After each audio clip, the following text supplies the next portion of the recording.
नमस्कार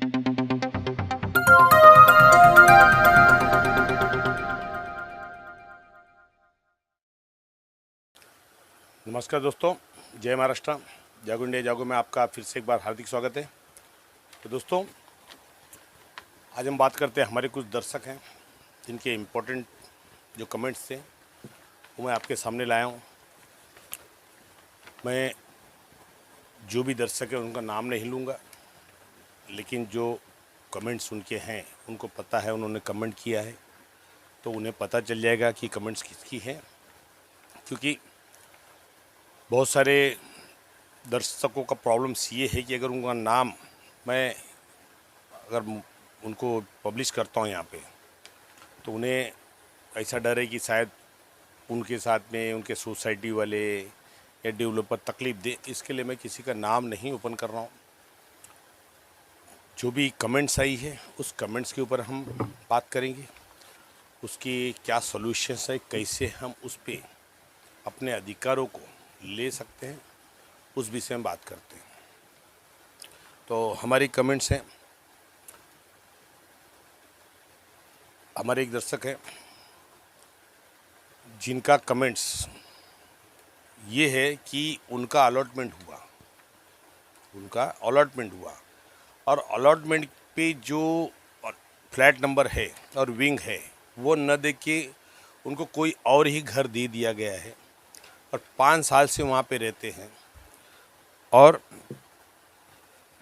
5 साल से वहाँ पे रहते हैं। वो पूछ रहे हैं कि भाई हम क्या करें, कहाँ जाए, किसके पास जाए। अब देखिए, यहाँ पे ये बहुत बड़ा भ्रष्टाचार, मतलब ये अधिकारियों को दिखाई नहीं देता है कि आप किस तरह से योजना को क्रियान्वित कर रहे हैं, इम्प्लीमेंट कर रहे हैं।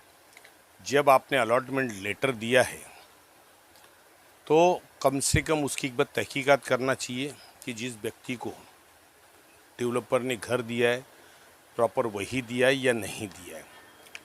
चलिए, यहाँ पे मैं इस सारे के अधिकारियों को भी उतना दोष नहीं दूंगा जितना दोष मैं अपने लोगों को दूंगा मैं, कि वो 5 साल से इस चीज़ के पीठ पर बैठे हैं कि हमें क्या करना है। दोस्तों, आपको ये नहीं पता है कि आपका जो अलॉटमेंट हुआ कोई और विंग है, कोई और रूम है, और आप जिस रूम में रह रहे 5 साल से, आप वहाँ पे एक हिसाब से देखा जाए तो वहाँ पे इंक्रोचर हो गए, अतिक्रमण किया है आपने। क्योंकि वो रूम ना आप बेच सकते हो, ना किसी को भाड़े पे दे सकते हो। और सोसाइटी क्या कर रही है, सबसे बड़ी चीज़ है सोसाइटी क्या करे। सोसाइटी 5 साल से आपको लेटर क्यों नहीं दिया कि भैया आपका तो अलॉटमेंट यहाँ हुआ, आप इस रूम में क्यों रह रहे हैं। तो आपके रूम में कौन रह रहा है, क्वेश्चन यहाँ पे अराइज हो रहा है कि आपके रूम में कौन रह रहा है। तो इन सब चीज़ों को आपको ध्यान देना चाहिए ना। आप 5 साल से वहाँ पे रह रहे हैं, आपकी सोसाइटी है, आपकी सोसाइटी विंग्स है, तो आपको पता होगा कि आपको जो रूम अलॉटमेंट हुआ है उसमें कौन व्यक्ति है, किस व्यक्ति को उसमें घर दिया है। ये चीज़ें आपने पता की या नहीं की, उसके बारे में आपने डिटेल नहीं दिया है। चलिए ठीक है, अब नादानियाँ तो लोग कर देते हैं, लेकिन नादानियों के बाद उस चीज़ को सल्यूशन, उसका उपाय क्या है, ये बहुत बड़ी चीज़ होती है। आप बिना विलंब किए सबसे पहले तो एआर डिपार्टमेंट कंप्लेंट फाइल कीजिए। क्या कंप्लेंट फाइल कीजिए। कंप्लेंट फाइल करने के बाद कहिए कि भैया हमें अलॉटमेंट ये रूम दिया था और पोजीशन कोई दूसरा रूम दिया है, या तो मुझे उस रूम में शिफ्ट किया जाए या मेरे अलॉटमेंट को बदली किया जाए, और अलॉटमेंट में मैं जिस रूम में रह रहा हूँ उस रूम का नंबर डाला जाए। ये बहुत बड़ी बात है, ये जो आप बात कर रहे हैं ना, बहुत बड़ी बात है। सबसे पहली बात देखिए, आपने इसमें आपका एसआरए कब ख़त्म हुआ, अलॉटमेंट कब ख़त्म हुआ, मुझे नहीं पता। आपका जो डेवलपर है उसकी जिम्मेदारी 3 सालों की दी जाती है। 3 सालों के बाद भाई वो अपनी जिम्मेदारी से मुक्त होता है। अब वो 10 साल कर दिया गया है, लेकिन अभी भी आपके पास समय है। बिल्डर हो या न हो, बिल्डर का काम चालू है या नहीं है, उस चीज़ों को छोड़िए। पहले आप जाके अपना अधिकार मांगिए एआर डिपार्टमेंट में कंप्लेंट फाइल कीजिए कि भाई ऐसी बात है। वहाँ पूछा जाएगा कि भाई अभी तक आप क्या कर रहे थे, 5 सालों से आपने क्यों नहीं पूछा, ये भी आपके सामने क्वेश्चंस आएंगे। अब उस पर जो भी आपकी विलम्ब होने की कारण है, देरी है, वो आप बताइए। क्योंकि किसी भी चीज़ को देरी करना, उसके अंदर कारण बताना पड़ता है कि भाई मुझे देरी क्यों हुई, तो इस चीज़ को आपको समझना पड़ेगा। तो आप सबसे पहले इस मुद्दे को उठाइए और एक कंप्लेंट फाइल कीजिए वहाँ पे। कंप्लेंट फाइल करने के बाद सोसाइटी को भी कंप्लेंट फाइल कीजिए कि भाई ये ऐसी ऐसी चीज़ें मेरे साथ हुई है, मैं अज्ञानी आदमी था, मुझे पता नहीं था, ये मुझे किसी ने समझाया कि भैया तुम जहाँ रहते हो तुम्हारा अलॉटमेंट तो कहीं और है, तो इस रूम में आप रह रहे हो, इस रूम पे तो आपका अधिकार ही नहीं है। और वो जो बंदा है जो आपके रूम में रह रहा है, उसकी भी स्थिति वही होगी, उसकी भी स्थिति वही होगी, क्योंकि सोसाइटी के रिकॉर्ड में आपका अलॉटमेंट के नंबर से ही आपका मेंबरशिप होगा। ये पहले आप देखिए, वो अलग नंबर्स नहीं डाल सकती सोसाइटी। जो अलॉटमेंट पे नंबर है वही नंबर डालना पड़ेगा इस फ्लैट में कौन किसको दिया गया है। तो ये पहले शुरुआत कीजिए, इस पर फाइट कीजिए, नहीं तो आगे चल के आपके लिए बहुत बड़ी दुविधा होगी। और जो व्यक्ति आपके फ्लैट में है उसको भी समझाइए कि भाई आपका भी वही प्रॉब्लम है, मेरी तरह आप भी परेशान हो जाएंगे। वहाँ पे रूम बदली हो ना हो, लेकिन अलॉटमेंट बदली जो नंबरिंग है वो करेक्शन आप करवाइए, नहीं तो आपके लिए आने वाले समय में बहुत तकलीफ है। आप अपना घर किसी को बेच नहीं सकते हैं, क्योंकि आपका राइट्स ही नहीं, वो नंबर ही नहीं है। अलॉटमेंट पे कोई और नंबर है, तो आप कैसे बताएंगे आप इस रूम के मालिक है या गवर्नमेंट ने आपको अलॉट किया है। और आपने 5 साल में लाइट बिल तो ट्रांसफ़र किया होगा, तो लाइट बिल कैसे ट्रांसफ़र हो गया, ये समझ में नहीं आया मुझे। तो ये चीज़ों के बारे में आपने बताया नहीं, लेकिन इस चीज़ पे जल्दी से जल्दी करिए, नहीं तो बाद में आपको तकलीफ़ होने 100% होगी। फिर हमारे दूसरे सब्सक्राइबर हैं, उन्होंने कमेंट किया है कि वो जहाँ पे रहते हैं उनका सीटीएस नंबर अलग है, और उनके सीटीएस नंबर को किसी डेवलपर ने बगल की सारी योजना में समाविष्ट कर लिया है और दूसरे सोसाइटी के अंदर में डाल दिया है, जो कि 2007 से वो योजना अटकी हुई है। और इनका कहना है कि हम उनके साथ नहीं जाना चाहते जो डेवलपर 2007 से कोई काम नहीं किया है, और प्रॉपर्टी सरकारी है। तो भाई साहब आप समझ सकते हैं, मैं आपसे बात कर रहा हूँ कि आपका कमेंट्स है तो आपको पता होगा, मेरी कमेंट्स में मैं आपके कमेंट्स में बात कर रहा हूँ। तो आप पहले ये बताना भूल गए कि आपके जो प्लॉट पे कितने लोग हैं, झोपड़े कितने हैं, उस चीज़ों का डिटेल्स। और वो जो झोपड़े हैं उनकी यूनिटी किसके साथ है, फिर भी मैं आपको मार्गदर्शन कर देता हूँ। अगर आपके झोपड़ों की तादाद वहाँ पर 50, 60, 70, 80, 100 के करीब है, तो आप लोग एक यूनिटी बनाइए। एक यूनिटी बना के अपनी प्रस्तावित संस्था बना लीजिए, प्रपोज सोसाइटी बना लीजिए। और आपकी जो पहले की जो संस्था ने वहाँ पे प्रपोजल डाला है, उस पे अंदर एलओई वगैरह मिली है, क्या मिली है, वो उसके बारे में डिटेल्स बताइए।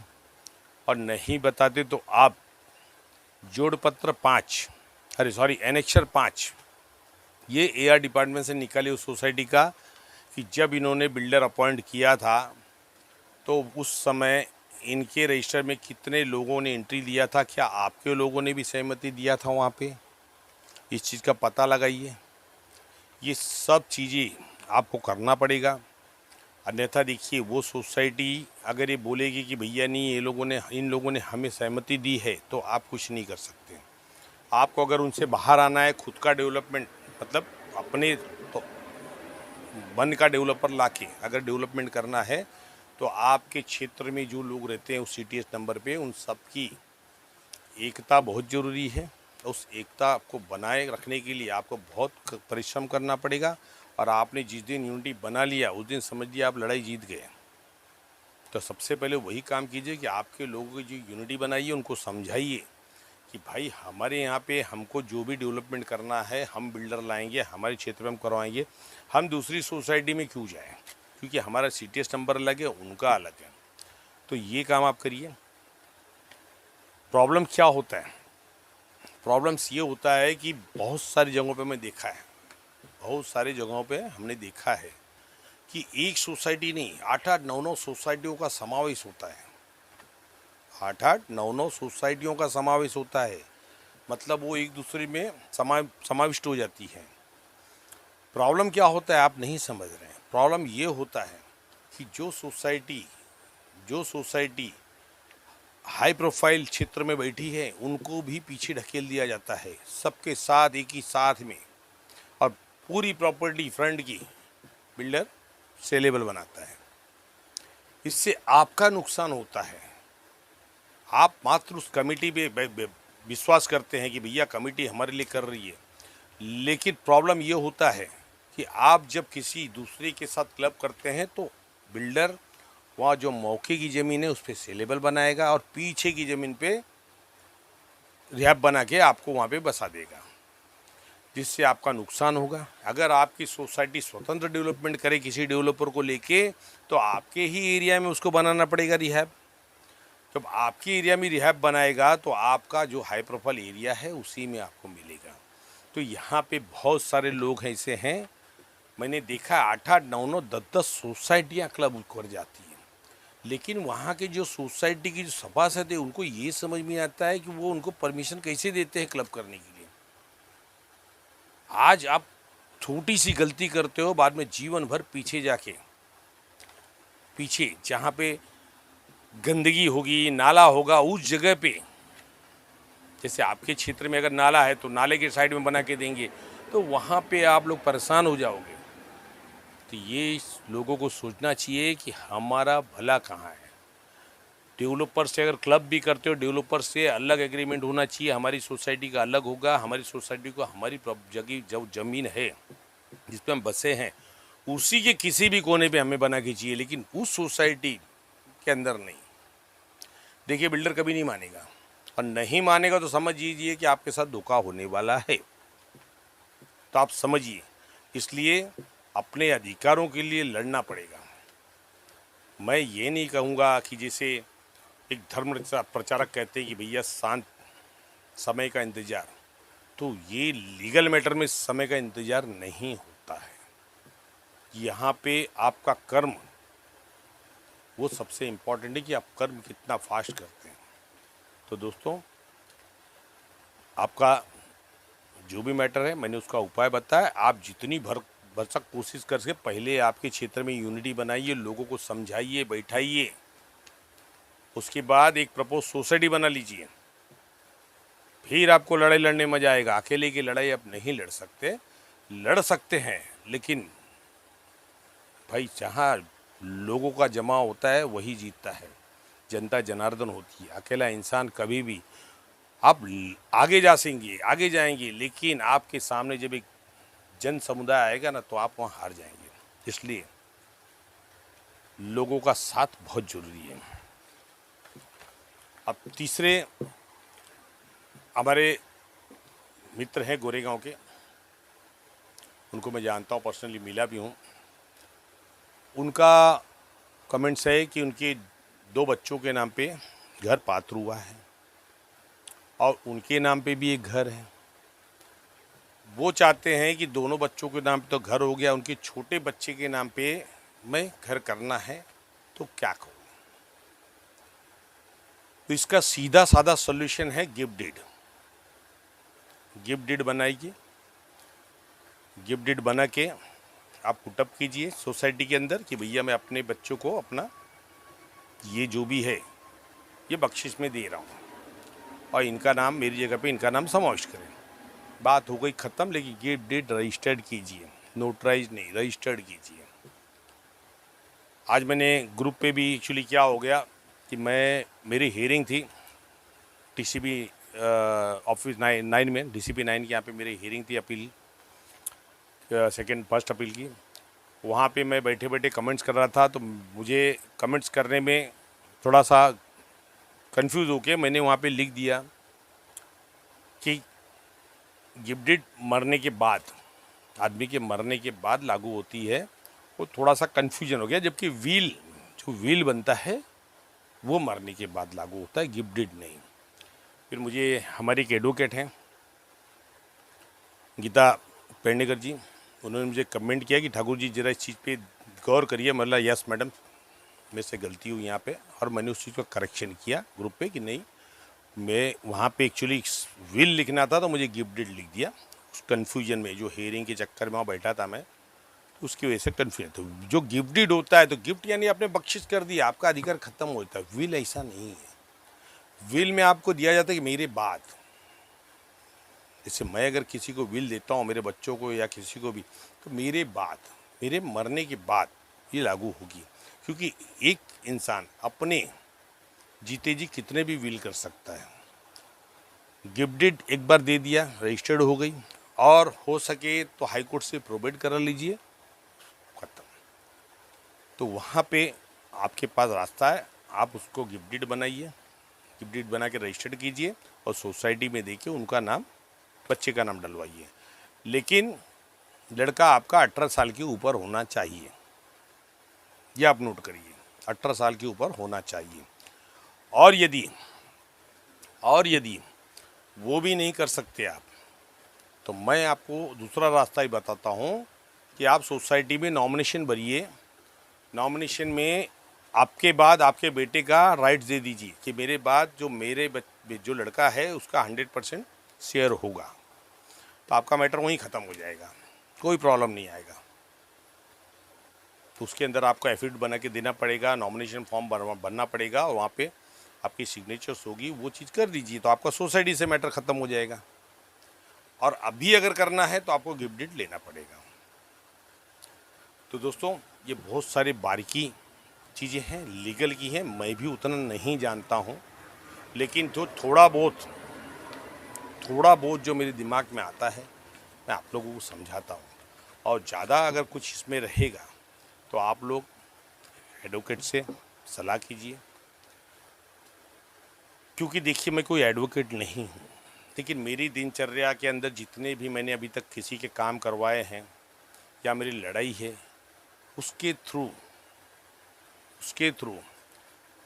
जो भी नॉलेज मैंने इकट्ठा किया है, वो नॉलेज मैं आपको दे रहा हूँ। तो इसके लिए दोस्तों, अगर इसमें कोई कसमकस भी है तो आप किसी भी लीगल से सलाह लीजिए, कि ज़रूरी नहीं है कि मैं जो बता रहा हूँ वही सही है, इस बात को भी समझिए। क्योंकि मैं कभी कभी अपनी बात को खुद नहीं मानता हूँ, तो मैं आपको क्या बोलूँ कि मेरी बात मानिए, कि कभी कभी मैं अपनी ही बात में कसमकस होता, भाई नहीं ऐसा नहीं है, कुछ तो और है, उसको ढूंढता हूँ, जब तथ्य पे आ जाता, तो नहीं बराबर है, मैं सोचा था वही, तब मैं उसको मानता हूँ। तो इसी सुनिए सबकी, करिए अपनी मन की। तो दोस्तों, कैसी लगी वीडियो कमेंट्स कीजिए। मिलते हैं नेक्स्ट वीडियो में किसी और विषय पे। बने रहिए जागो इंडिया जागो के साथ। जय हिंद, जय महाराष्ट्र।